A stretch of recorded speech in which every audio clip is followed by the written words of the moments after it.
नमस्कार।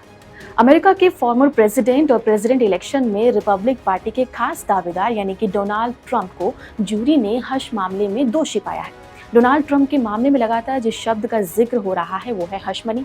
लेकिन क्या आप जानते हैं कि इस टर्म का इस्तेमाल क्यों होता है और अमेरिका में क्यों दूसरे मामलों से ये मामला ज्यादा सीरियस समझा जाता है?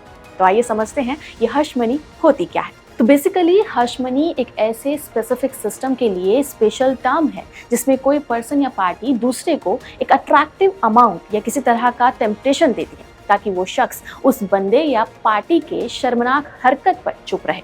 तो सिंपल भाषा में समझे तो ये पैसा किसी ओपोनेंट यानी विरोधी को शांत करने के लिए दिया जाने वाला पैसा हो सकता है जो शेमफुल इंफॉर्मेशन को रिवील कर सकता था।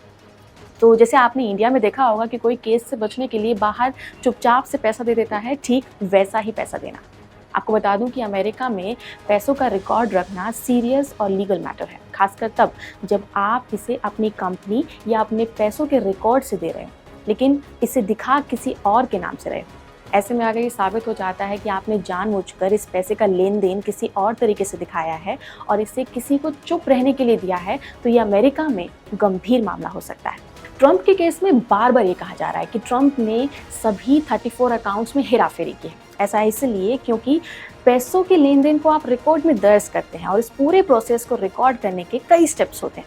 ट्रंप के केस में उस लेन देन के रिकॉर्ड्स को 34 स्टेप्स में दिखाया गया है और इस सभी 34 जो मामले हैं इनको जूरी ने गलत पाया है। ट्रंप्स के अकाउंट का लेजर साफ बता रहा है कि उन्होंने हश मनी पेमेंट के लिए रिकॉर्ड्स में फ्रॉड किया है। अब हो सकता है कि आपका सवाल हो कि भैया अगर अमेरिका में ये बहुत ही सीरियस मामला है तो इसमें कितनी सजा हो सकती है? तो मैं आपको बता दूं कि बिजनेस रिकॉर्ड्स में हेराफेरी करने के जुर्म में 4 साल तक की सजा हो सकती है। हालांकि साफ नहीं कि इसमें ट्रंप को कितनी सजा हो सकता है कि उनका पहला इस तरह का क्राइम होने की वजह से उन्हें बहुत मामूली सी सजा भी हो या हो सकता है कि उन्हें सिर्फ $5,000 का जुर्माना ही देने के लिए कहा जाए।